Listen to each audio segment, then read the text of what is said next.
An 8-month-old child's mouth is clearly causing discomfort. They're drooling, refusing solids, and they're not drinking much. Their stools are looser than normal and they have a slightly elevated temperature. Must be teething, right?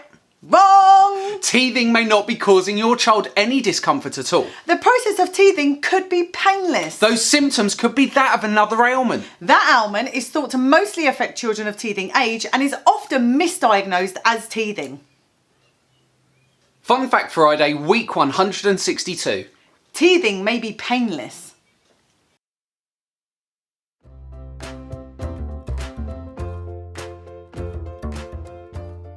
Hello, I'm Bev. And I'm Jamie, and thank you for joining us for another Fun Fact Friday. Come and plant small acorns with us by sharing this or any of our other videos with your friends. If teething has arrived in your family or is due soon, then it could be helpful to know when each pearly white will make a break for it. That's why we made a really easy teeth arrival chart just for you for free. Check out the links to get yours. This is our 7th instalment of our teething series. We've discovered when they arrive, that some babies are born with teeth, and that we thought teething caused death. We also shed light upon humanity's quest to cure teething, where we've boozed up our babies, given them opium, mercury and cocaine. Everyone from medical professionals to grandma to old Doris from down the road has a list of symptoms that they believe are linked to teething. But many fail to recognise something else that happens at a very similar time. At around the age of 6 months old, babies begin to lose the passive immunity that they received from their mother. The immunity that their mother passed on to them at birth begins to wane. Their immune system has to start fending for itself. And it's no coincidence that many childhood illnesses occur from this age onwards. This is also the time when they are introduced to new foods. Foods that can cause a raft of changes in the nappy department. Many of which are blamed upon teething. Teething can be a frustrating and trying time for many parents. But many things that are blamed on teething can often be something completely different. Studies back this up too and have found parents are not always aware of the true symptoms of teething. Ask most parents what teething causes and they'll often mention some or all of the following. Fever. Red swollen gums. Disturbed sleep. Fussiness or irritability. More drooling than normal. Loss of appetite. Diarrhea. Ear pulling. Now let's take a look at some of the symptoms of another ailment, one that primarily affects teething age children, gingivostomatitis. Fever over 38 degrees Celsius or 100 degrees Fahrenheit. Red swollen gums. Disturbed sleep. Fussiness or irritability. More drooling than normal. Loss of appetite. Ulcers in the mouth. Bad breath. Wow! Those lists are pretty similar. The ear pulling and diarrhea can pretty much be explained by other things. Take ear pulling for instance. Ear pulling could be a sign of a blocked ear, an ear infection, or simply a new discovery. What the hell is this thing on the side of my head?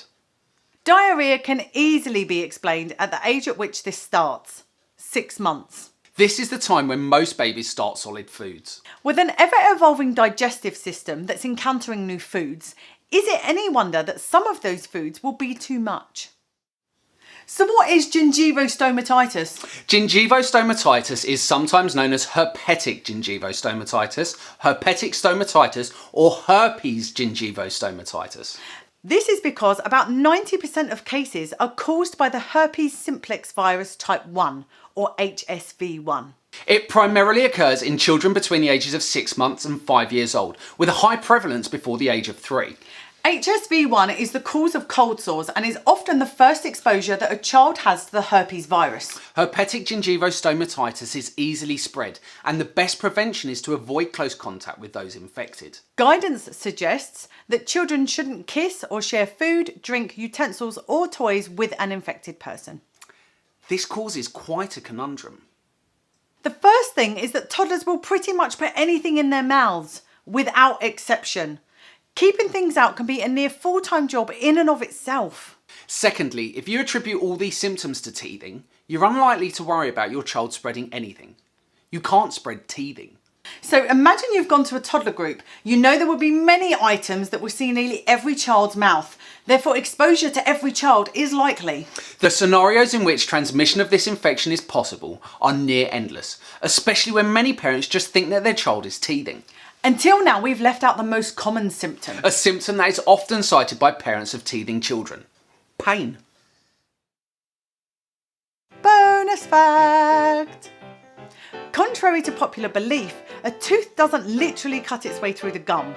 The reality is that a new pathway emerges as the tissue transforms to allow space for the new emerging tooth. So, why do we believe teething is causing any pain at all? There are many that think teething doesn't hurt our little biters and that actually they may not feel anything at all. The most compelling reason is to do with when we get our adult or permanent teeth. At those ages, from 6 to 13, we have a grasp of language that allows us to verbalise any pain that teething may be causing. Yet very few do. Many of you will remember the second round of teething too. Do you recall any pain when you grew the teeth you now have? We don't. But then, by way of balance, wisdom teeth have a different reputation and can be painful for some, but painless for others. My wisdom teeth, for example, were quite uncomfortable at points, but I wouldn't have called them painful.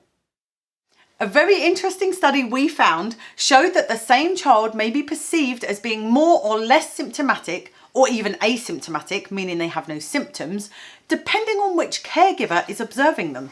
And this may be the issue in a nutshell. The entire process of teething is a mismatch of adult assumptions, misattributed symptoms, and, for the most part, wrongly connected dots. Until we can reframe our view of teething, we're unlikely to see any change come about. Many parents and medical professionals misdiagnose herpes as teething, and thus enable the spread of HSV1 and the misinformation around teething. Everyone has an opinion on how to treat teething, with many of them being a form of direct action. Whilst we don't lance gums anymore, we do still medicate. As you'll have learnt from previous weeks, that path has left a trail of devastation going back centuries. What we don't yet know is the damage we could be causing with the current teething remedies. Stay tuned as we take a look at them in coming weeks and discover how we can help those who are finding teething troublesome. It can often be sorry. I've been practicing and reading it. I have been.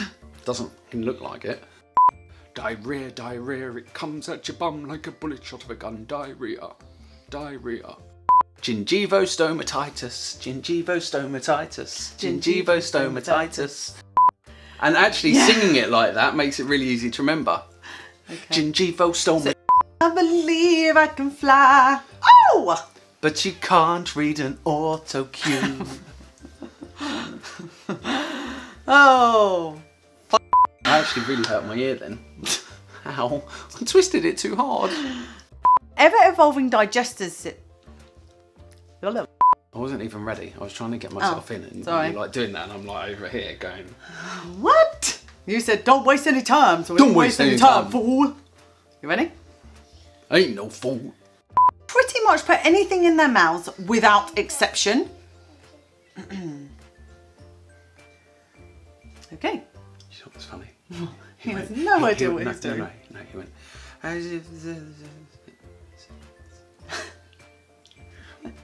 Keeping things out of their mouths is a near-time full job in near-time full job in itself. Whilst we don't... Whilst... Better Sean Connery. Whilst we don't lance gums anymore, we still do medicate. Gingivostomatitis.